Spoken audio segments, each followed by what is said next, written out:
দেশটা দেশটা স্বাধীন করা খুব সহজ রে ভাই, কিন্তু এই স্বাধীনতাটা এই স্বাধীনতাটা রক্ষা করা খুব কঠিন ভাই। আমার কথা হচ্ছে ভাই, ছাত্র জনতার পক্ষে আমার একটা কথা হচ্ছে যে আন্দোলন চলাকালীন আমরা সরকারি প্রতিষ্ঠান, সরকারি জায়গা, যে কোনো জায়গা সবকিছু ভাঙচুর করছি, মানি আমি নিজেও রাস্তায় নেমে ভাঙচুর করছি ভাই।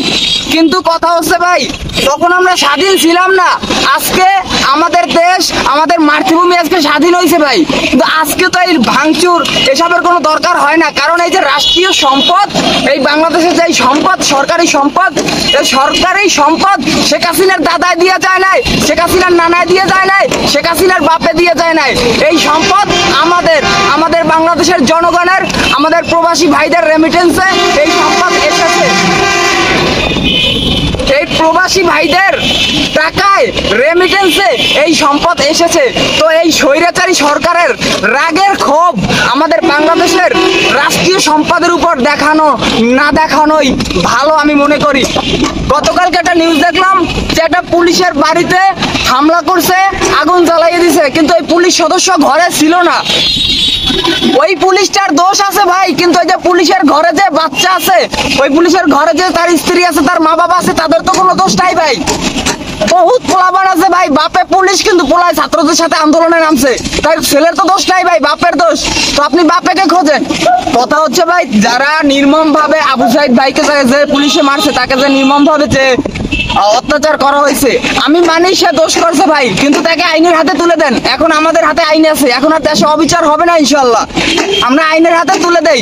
আমরা যদি আইন হাতে নিয়ে নিই ভাই, দেশের জনগণ অনেক চান্স পেয়ে যাইবে।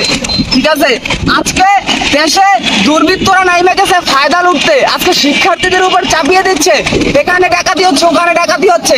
এগুলো শিক্ষার্থীরা করছে না ভাই, সাধারণ যে দলগুলো আছে সেই দলগুলো আজকে শিক্ষার্থীদের হয়ে ফায়দা লুটছে। এই যে দিকগুলো থেকে আপনারা সাবধান থাকুন। দেশের সম্পদ রক্ষা করার দায়িত্ব আমাদের। দেশের সামনে প্রধানমন্ত্রী কে হবে সেটা দেখারও দায়িত্ব আমাদের। আমি কি বুঝাতে পেরেছি আপনাদের যে দেশের সম্পদ আপনারা নষ্ট করেন না?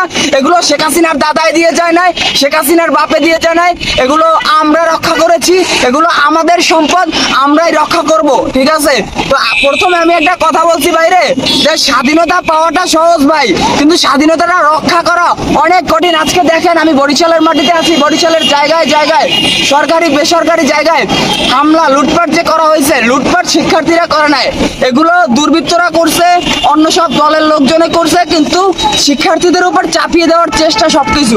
আজ বরিশালে দেখেন আপনি, বরিশালে বহুত জায়গায় আজকে হামলা হয়েছে, যে সরকারি প্রতিষ্ঠানে। দরকার নাই বাইরে, আমরা স্বৈরাচারের পতন ঘটাইছি, রাস্তায় নেমে আন্দোলন করছি, আমরা স্বাধীন হয়েছি।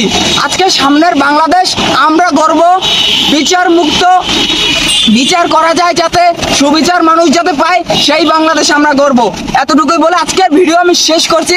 দেখা হবে অন্য কোনো ভিডিওতে। ধন্যবাদ সবাইকে, আল্লাহ হাফেজ।